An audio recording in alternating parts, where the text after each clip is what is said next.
How to Connect Claude to Microsoft 365 2026 Guide. In this video, I am going to teach you how to connect Claude to Microsoft 365, so you can search and work with your SharePoint, OneDrive, Outlook, and Teams data directly inside Claude. Once connected, Claude can pull information from your work documents, emails, and calendar to help you find things, summarize conversations, and even take action, all without you manually uploading files. Let's go through exactly how to set it up. Step 1. Understand the account requirement. This connector only works with a Microsoft 365 work account tied to a Microsoft Entra tenant. Personal Microsoft accounts, like ones ending in Outlook.com, Hotmail.com, or Live.com, are not supported, so make sure you're using your work or school account. Step 2. Admin setup if you're on a team or enterprise plan.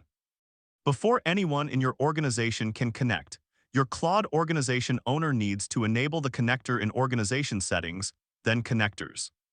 On top of that, a Microsoft Entra Global Administrator in your company needs to grant a one-time consent, authorizing the integration for your entire tenant.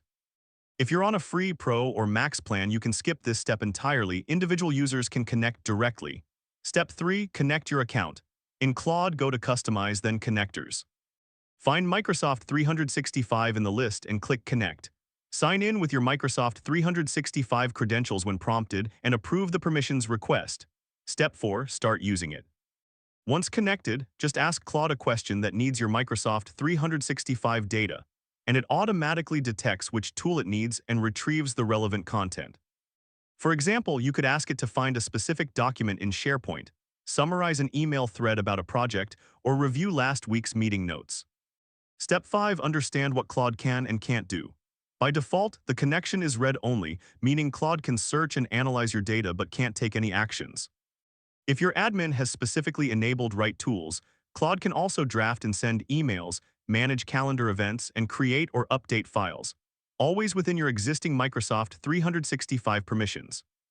Even with Write tools enabled, Claude can't post Teams messages or change any Teams settings, and it can't send or attach files to emails. Now for some pro tips. This connection is on demand only, meaning Claude only accesses your Microsoft 365 data when you actually ask a question that needs it. It never runs background searches on its own. Once connected on desktop, the same connection automatically works on Claude for iOS and Android too, so you don't need to set it up again on mobile. And if you ever want to remove access, just go back to Customize, then Connectors, and disconnect it at any time. Your Microsoft 365 documents and emails always stay in your own tenant. Claude never stores or caches the file content itself. That's everything you need to connect Claude to Microsoft 365. If this video helped you, smash that like button and subscribe for more Claude tutorials like this one. Let me know in the comments, what's the first thing you're going to ask Claude to find in your Microsoft 365 data?